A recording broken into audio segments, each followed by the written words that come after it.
नाज़रीन गिरामी अस्सलामु अलैकुम वरहमतुल्लाहि वबरकातुह। सीधी बात के ताज़ा तरीन प्राइम टाइम में आप लोगों का इस्तकबाल है। नाज़रीन गिरामी, मैं अंसार अज़ीज़ नदवी इस वक्त आप लोगों के सामने कुछ अहम तरीन ख़बरों पर तबसरे करने जा रहा हूँ। तफसीलात में जाने से पहले आप लोगों से जो दरख्वास्त होती है उस पर तवज्जो करने की अपील करूँगा। नाज़रीन गिरामी, लोकसभा इंतखाबात 2024 के दौरान हस्बे इक़्तिदार पार्टी यानी एनडीए और उनके इत्तेहादी जमातों के लीडरान अपनी तशहीरी मुहिम के दौरान झूठ और फ़िरक़ा परस्ती पर मबनी बयानात और तकरीरों के ज़रिए मुसलमानों के ख़िलाफ़ ज़हर अफ़शानी करते हुए दिखाई दे रहे हैं और हम लगातार अपने प्राइम टाइम्स में उन तमाम चीज़ों को मुख्तसरन ही सही आप लोगों के सामने कोशिशें कर रहे हैं रखने की। एक और नाम उसके साथ जुड़ जाता है, राज ठाकरे। इस शख्स से कौन नावाकिफ़ है इसकी मुस्लिम दुश्मनी और इस्लाम दुश्मनी से। इसी के कोशिश महाराष्ट्र नवनिर्माण सेना का यह सदर राज ठाकरे अपने एक हालिया बयान के ज़रिए से अपने नापाक इरादों का इजहार किया है। राज ठाकरे ने कहा कि मुंबई की मसाजिद से इंडिया इत्तेहाद के हक़ में फतवा जारी किए जा रहे हैं या फतवे जारी किए जा रहे हैं। इनके इस बयान की मुंबई में आइम्मा मसाजिद और उलमा ने सख्त लफ्ज़ों में मजम्मत की है और राज ठाकरे की इस बयान को बेबुनियाद और इंतहाई गुमराहकुन करार दिया। आपको बता दें कि राज ठाकरे ने जुमा को पुणे में एक इंतखाबी रैली से खिताब करते हुए इल्ज़ाम लगाया था कि मौलवी महाविकास आघाड़ी के उम्मीदवारों को वोट देने के लिए मुस्लिम कम्युनिटी को फतवा जारी कर रहे हैं। अगर मसाजिद से ऐसे फतवे जारी हों तो आज मैं भी ये फतवा जारी कर रहा हूँ कि मेरे हिंदू भाई बहनों और माओं को बीजेपी, एकनाथ शिंदे की शिवसेना और अजित पवार की एनसीपी के उम्मीदवारों को वोट देना चाहिए। राज ठाकरे की इस बयान की सख्त लफ्ज़ों में मजम्मत करते हुए आल इंडिया सुन्नी उलमा व आइम्मा मसाजिद के सदर खतीब व इमाम हिंदुस्तानी मस्जिद बायकुल्ला मौलाना अब्दुल जब्बार माहिर अल कादरी ने बेबुनियाद करार देते हुए इसे गुमराहकुन करार दिया है। बाकैफ नाज़रीन गिरामी, आप लोग तो जानते हैं कि इस वक्त सूरत हाल किस कदर भयानक हो चुकी है और इस तरह के लीडरों को जो है हिंदुत्वा जहनीत के हामिल लीडरों को बस कुछ बहाने चाहिए। अभी कुछ दिन पहले, बल्कि 2 दिन पहले आप देखते हैं कि इंडिया टीवी में किस तरह से जो है यूपी के सीएम योगी ने जो है एक भारत के मशहूर व मारूफ उलमाए किराम, एक आलिम के हवाले से तमाम उलमा को अलग तरह से जो है निशानदेही करते हुए उनकी तौहीन करने की कोशिश की थी। ये सब एक ही सिलसिला है, इसलिए कि लोग बौखलाए हुए हैं, शिकस्त इनके सामने है। यही वजह है कि चीफ मिनिस्टर मगरबी बंगाल ममता बनर्जी ने पीर के दिन पेशकयासी की है कि इंडिया ब्लॉक कम से कम 315 नशिस्तें जीतेगा, जबकि बीजेपी को ज़्यादा से ज़्यादा 195 नशिस्तें मिल सकती हैं। और ये भी कहा कि ताहाल पोलिंग अच्छी है, यही वजह कि मरकज़ में बरसरे इख्तिदार जमात के कायदीन तनाव में हैं। उन्हें एहसास हो चुका है कि नरेंद्र मोदी फिर वज़ीर आज़म बनने वाले नहीं। इन लोगों को अब 400 पार का नारा नहीं लगाना चाहिए, उन्हें सिर्फ 195 नशिस्तें मिलेंगी, जबकि इंडिया ब्लॉक 315 नशिस्तें जीतेगा। ये कहते हुए इन्होंने भी हंगामा खड़ा कर दिया है। तो नाज़रीन गिरामी, चूँकि इस वक्त जिस तरह से एग्ज़िट पोल्स आ रहे हैं, जिस तरह के जो है मुख्तलिफ बूथों में, मुख्तलिफ रियासतों के अलग अलग बूथों में जो रुझानात देखने को मिल रहे हैं और बीजेपी जिस तरह से शिकस्त की करीब होती हुई जा रही है, यही वजह है कि अब ये मंदिर, मस्जिद और मुसलमान, मुल्ले, मौलवी, उलमा इसी तरह का राग अलाप रहे हैं हिंदुत्व लीडरान, जिसकी वजह से और इसी नाव पर सवार होकर के वो जो है जीत सकते हैं, इस बात का उनको यकीन भी हो चुका है। नाज़रीन गिरामी, कल एक वीडियो वायरल हुई थी हैदराबाद में, जिसमें एक बुलेट में आग लग गई थी।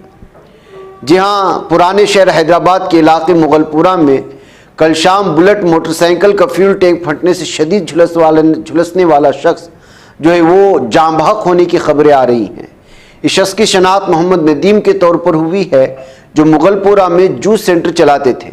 वो कुछ दूसरे लोगों के साथ मोटरसाइकिल में लगी आग को बुझाने की कोशिश कर रहे थे कि अचानक उसका फ्यूल टैंक फट पड़ा। जिसके नतीजे में वो शदीद तौर पर झुलस गए। फिर उसके बाद उनको हॉस्पिटल में ले जाया गया और दूसरी जानिब उनकी गाड़ी में लगी आग को बुझाने की कोशिशें और उसकी वीडियो भी वायरल हुई, लेकिन शदीद ज़ख्मी जो है नदीम की इस वक्त जाँ बहक होने की खबरें आ रही हैं।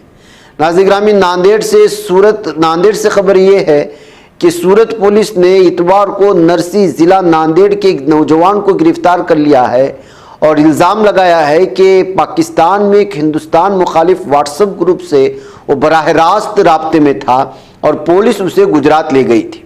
इस मामले की वजह से यहाँ सनसनी फैल गई है और एक बार फिर नांदेड़ शहर सुर्खियों में आ गया है। कहा जा रहा है कि इस ग्रुप में सनातन संगठन के लीडरों के साथ सहाफ़ी को कत्ल करने की साजिश रची जा रही थी। 12 मई को तकरीबन 10 बजे नांदेड़ जिले के राम तीरथ थाने की हदूद में नरसी यानी नायगांव जिसको कहा जाता है, वहाँ से शेख शकील शेख सत्तार जिनकी उम्र 18 साल है और वो BSc के जो है स्टूडेंट हैं, उनको सूरत सिटी गुजरात की एक टीम ने गिरफ्तार कर लिया और पुलिस GR नंबर जो मुख्तलिफ किस्म के हैं उनको जो है गिरफ्तार करके हिरासत में लेकर के सूरत ले जाया गया है।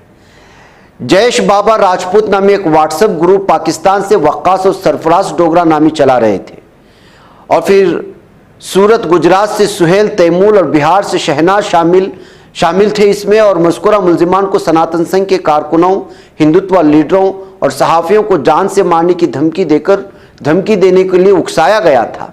बैरून मुल्क से असलहा दरामद करने के बारे में उनके साथ चैट भी मिली है, ये कह करके इस नौजवान को इस वक्त जो है गिरफ्तार कर लिया गया है। तो नाज़रीन गिरामी, और बिलखुसूस हमारे भारत के मुस्लिम नौजवानों को बारहा इस तरह जो है राग़िब करने की ज़रूरत है कि इस वक्त जाहिर सी बात है कि किसी भी मुल्क को जो है अंदरूनी सतह पर जो है ख़राब करने के लिए खाना जंगी आम करने की कोशिशें होती हैं। ये आलमी साजिश होती है कि किसी भी मुल्क के अंदरूनी मसाइल को उसको जो है पूरी तरह से भड़काया जाए और फिर जो है उनको उन्हीं में मुलव्वस रखा जाए। ऐसा बारहा तौर पर जो है हर मुल्क में जो भी दुश्मन मुल्क होता है वो उसकी साजिशें होती हैं। जाहिर सी बात है कि भारत के लिए पाकिस्तान को एक दुश्मन मुल्क के तौर पर देखा जाता है। ऐसी सूरत हाल में कोई भी आपको इस तरह के ग्रुप्स में, इस तरह के चैटिंग ग्रुप में इस तरह की चीज़ एडमिट करते हैं तो सबसे पहले आपको उस नंबर को जांच लेना पड़ता है कि उस ग्रुप का एडमिन कौन है। और इस तरह के लोग अगर अक्सरियत में अच्छे भी लोग होते हैं, लेकिन बेवजह बगैर किसी वजह के आप फंस जाएं, इस तरह की चीज़ें हों, इससे बेहतर है कि जो है आप उससे दूरी इख्तियार करें। इन तमाम चीज़ों पर जो है तवज्जो देने की ज़रूरत होती है और गहराई से नज़र रखने की भी ज़रूरत होती है, इसलिए कि इस वक्त सोशल मीडिया इस कदर गहरा समंदर बन चुका है कि कौन सही है कौन गलत है, किसमें क्या चीज़ है, कुछ पता नहीं चलता है और फिर गिरफ्तारी आ जाती है और इस तरह चीज़ें सामने आ जाती हैं। नाज़रीन गिरामी, कल मुंबई में जो सबसे बड़ा हादिसा पेश आया था, आप जानते हैं, होर्डिंग हादिसा। अब इसमें मरने वालों की तादाद 14 पहुंच चुकी है और 74 अफराद ज़ख्मी हुए हैं। ख़वानीन की खिलाफ वर्जी करने का इल्ज़ाम लगाया जा रहा है। आप अंदाज़ा लगा सकते हैं कि इतना बड़ा हादिसा पेश आया है। अब एक और वीडियो आई है, उसमें जो है किस तरह से वहाँ पुलिस जाकर के छानबीन कर रही है और वह उस इलाके को खाली करने की कोशिशें हो रही हैं, उसमें फंसे लोगों को निकाले जाने की कोशिशें हो रही हैं। इसमें अलग अलग तरह की टीमें भी इस वक्त जो एक साथ हो चुके हैं, जैसे मिसाल के तौर पर जो है सर्च एंड रेस्क्यू ऑपरेशन जो शुरू हुआ है, इसमें मुंबई की NDRF की टीमें और CISF और फायर ब्रिगेड और भी जो एजेंसियां हैं, मरकज़ी तौर पर जो हिफाजती इमदादी जो है एजेंसियां होती हैं, उन तमाम लोगों को लगाया गया और एक बहुत बड़ा जो है ये होर्डिंग था, जिसकी वजह आप अंदाज़ा लगा सकते हैं कि कार बहुत बड़ी जो है इसमें जो है फंस गए थे और लगभग 14 लोगों की अमवात और ज़ख्मी होने वालों में बहुत ज़्यादा 74 अफराद के ज़ख्मी होने में इसमें भी बहुत सारे लोगों की हालत जो है बुरी तरह से जो है नाजुक बताई जा रही है। ये होर्डिंग जो है पुनीत नगर में ईस्टर्न एक्सप्रेस हाईवे के किनारे वाक़ पेट्रोल पंप पर गिरा था, जहां बहुत से लोग मौजूद थे और तकरीबन ये होर्डिंग 17,040 मुरब्बा फीट साइज़ का था और इसका जिक्र लिम्का बुक ऑफ रिकॉर्ड्स में भी शामिल है। और इसको आप देखेंगे तो आपको इसकी बहुत सारी जो है वो फ़िज़ाई इसके बहुत सारे आपको मिल जाएंगे ऑनलाइन या यूट्यूब में, जो इस कंपनी की जानिब से लगाए गए थे। वह कब नाज़रीन गिरामी, अब जो है इस इतने बड़े इस होर्डिंग ने जो है कई सारे लोगों की जाने की वजह भी बना है और बहुत सारे लोग ज़ख्मी हुए हैं। अब लगातार इसमें क्या लापरवाही हुई थी, क्या चीज़ हुई थी और इस कंपनी के ख़िलाफ़ शायद जो है मामला दर्ज करके तहक़ीक़ात होगी। नाज़िर-ए-गिरामी, इंडोनेशिया में ठंडे लावे का सैलाब आया जिसकी वजह से 52 अफराद जो है वो हलाक हुए हैं। 17 अफराद के लापता होने की खबरें आ रही हैं। इंडोनेशिया के मगरबी समात्रा सूबे में ठंडे लावे के सैलाब से यह हादिसा पेश आया था। मकामी डिज़ास्टर में एजेंसी के एक सीनियर एहलकार ने इन तमाम मालूमात दी हैं।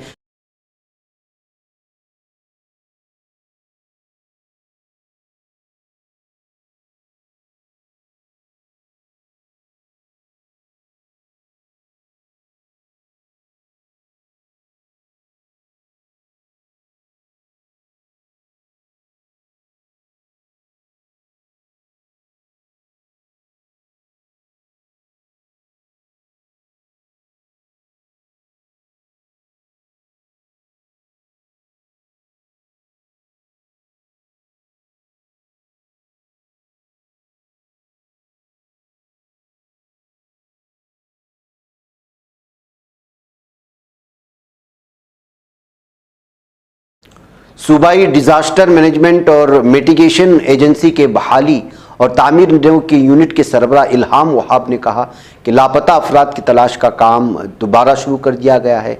ऑपरेशन में मदद के लिए जाए वक़ा पर भारी मशीनरी के आलात को तैनात कर दिया गया है और मिलने वाली लाशों की तादाद 52 है। लापता अफराद की तादाद 17 है। आदाद शुमार बदलते रहेंगे। लोग अपने ख़ानदान के लापता अफराद की रिपोर्ट देते रहेंगे। वहाब ने कहा कि हंगामी इमदादी कोशिशों के बाद तामीर और बहाली का प्रोग्राम जारी किया जाएगा। नाज़िर-ए-गिरामी, कल ही हमने आपके सामने वो खबर रखी थी कि किस तरह से जो है चारबाग जो पोर्ट या रास्ता बन रहा है उसमें जो है ईरान और भारत ने डील मुकम्मल कर ली है और उस पर मुआहदे पर दस्तखत हुए हैं। अब इस मुआहदे पर दस्तखत होते ही अमेरिका भारत को वार्निंग देना और धमकी देना शुरू कर दिया है। जी हाँ नाज़िर-ए-गिरामी, हिंदुस्तान ने तेहरान के साथ ईरान की चाबहार बंदरगाह को 10 साल के लिए चलाने का मुआहदा किया। इस बंदरगाह को चलाने के साथ साथ भारत उसे तरक्की भी देगा, लेकिन अब अमेरिका ने इस मुआहदे के हवाले से वार्निंग जारी कर दी। अमेरिका ने खबरदार किया है कि जो भी ईरान के साथ कारोबार करने पर गौर कर रहा है उन्हें हमारी तरफ से मुमकिन पाबंदियों के ख़तरात से आगाह होना चाहिए। जब अमरीकी महकमे खारिजा के प्रिंसिपल नायब तर्जुमान वेदांत पटेल से भारत और ईरान के दरमियान चाबहार बंदरगाह के हवाले से होने वाले मुआहदे के बारे में पूछा गया तो पटेल ने कहा कि हमें इन रिपोर्ट्स का इल्म है कि ईरान और भारत ने चाबहार बंदरगाह के हवाले से मुआहदा किया है। हुकूमत हिंद की अपनी खारिजा पॉलिसी है। वो चाबहार बंदरगाह के हवाले से ईरान के साथ किए गए मुआहदे और ईरान के साथ उनके दो तरफा ताल्लुकात को बेहतर तौर पर समझते हैं, लेकिन जहाँ तक अमेरिका का ताल्लुक है ईरान पर अमरीकी पाबंदियाँ जारी रहेंगी कहते हुए एक तरफ यहाँ पर बयान दिया, जबकि दूसरी जानिब जो है अमेरिका की जानिब से भारत को जो है धमकियाँ देने का सिलसिला जारी है। नाज़िर-ए-गिरामी, मिस्र और इसराइल के दरमियान एक नया कानूनी तसादुम दोनों ममालिक के दरमियान इंतहाई पुरतशद्दुद और ज़बरदस्त फौजी तसादुम के 35 साल बाद सामने आया है। ये पेशरफ मिस्र की तरफ से बैनुल-अक़वामी अदालत इंसाफ के सामने जनूबी अफ्रीका की तरफ से इसराइल के ख़िलाफ़ दायर किए गए मुकदमे की हिमायत की सूरत में सामने आई है। यानी जो शुरू में मिस्र इसराइल से दूरियां बना रहा था और अपने अमन मुआहदे को कायम रखने के लिए निहत्ते मासूम मजलूम फ़िलिस्तीनियों को जो है जान से मारने की इजाज़त दे रहा था, यही कहा जा सकता है, और कुछ बीच में बोल नहीं रहा था, लेकिन अब सीधे सीधे मिस्र जो है इसराइल के मुखालिफ बनता जा रहा है। इस केस में मिस्र ने जनूबी अफ्रीका के मौक़िफ़ की हिमायत करते हुए गज़ा जंग में इसराइल पर जंगी क़वानीन की खिलाफ वर्जियों और फ़िलिस्तीनियों की नस्ल कुशी के इल्ज़ामात की तायीद का ऐलान कर दिया है। ये दूसरा फैसला है। कल या परसों मैंने आपके सामने रखा था कि किस तरह से जो है मिस्र ने साफ और वाज़ेह तौर पर कहा था कि अगर रफ़ा में मज़ीद इसराइल के हमले जारी रहेंगे तो फिर मिस्र के साथ जो अमन मुआहदा है वो मिस्र ख़त्म कर सकता है, कहते हुए उसका बयान सामने आया था। अब ये दूसरा बयान आया है कि वो जो है अब जो आलमी अदालत है उसमें जो है इसराइल के ख़िलाफ़ जो गवाह पेश किए जा रहे हैं वो इसराइल के ख़िलाफ़ खड़ा रहेगा। नाज़िर-ए-गिरामी, तुर्किया के सदर रजब तय्यिप एर्दोगान ने कहा कि इस्लामी तहरीक मुज़ाहमत हमास एक मुज़ाहमती और हुर्रियत पसंद तहरीक है जो अपने मकबूजा इलाक़ों का दिफा करती है। अंकारा में यूनानी वज़ीर आज़म किरियाकोस मेट्साता केस के हमरा एक मुश्तरका प्रेस कॉन्फ्रेंस से खिताब में उन्होंने गज़ा की पट्टी में जारी इसराइली जारहियत की मजम्मत की है। एर्दोगान ने मजीद कहा कि मैं हमास को एक दहशतगर्द तंजीम के तौर पर नहीं देखता, इसके बरस मैं उसे अपनी सरजमीन और कौम की हिफाजत के लिए जद्दोजहद करने वाली हुर्रियत तंजीम समझता हूँ। नाज़रीन गिरामी, एर्दोगान सिर्फ बयानबाजी से ही काम ले रहे हैं। आप जानते हैं कि शुरू दिन से उन पर तनकीद की जा रही है कि इतनी मजबूत ताकत होने के बावजूद वो मजलूम फ़िलिस्तीनियों के लिए कुछ नहीं कर रहे, सिर्फ बयानबाजियाँ जारी करते हुए लोगों को बेवकूफ़ बनाने की कोशिश कर रहे हैं। इधर इस्लामी तहरीक मुज़ाहमत हमास की सियासी ब्यूरो के सरबराह इस्माइल हनिया और जमात की क़यादत के वफ़द ने मलेशिया के वज़ीर-ए-आज़म अनवर इब्राहिम और मलेशिया के वफ़द से मुलाकात की है, जिसमें मलेशिया के वज़ीर ख़ारिजा और मलेशिया के वज़ीर तालीम दोनों शामिल थे। मुलाकात के दौरान दोनों रहनुमाओं ने फ़िलिस्तीनी अवाम बिलखुसूस गज़ा की पट्टी के खिलाफ सहयूनी जारहियत पर तबादला ख्याल किया और पट्टी में जारी नस्लकुशी की जंग को रोकने के लिए की जाने वाली कोशिशों का जायज़ा भी लिया। इस दौरान इस्माइल हनिया ने मलेशियन क़यादत को गज़ा की पट्टी बिलखुसूस राफा और जबालिया के मकामात पर सहयूनी गासिब फाशिस्ट फ़ौज के ताज़ा हमलों और निहत्ते शहरियों की शहादतों पर ब्रीफिंग भी जारी कर दी है।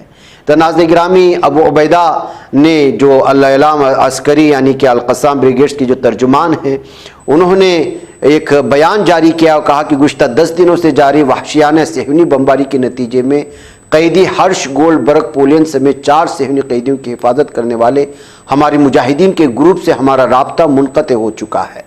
गज़ा की पट्टी में तहरीक हमास के अस्करी विंग अल-क़स्साम ब्रिगेड्स के ज़ेर हिरासत इसराइली कैदी ने अपनी हुकूमत को एक ख़त भेजा है, जिसमें कहा गया कि उसे और बाकी कैदी उनके घरों को वापस करने के लिए हर मुमकिन कोशिश करें।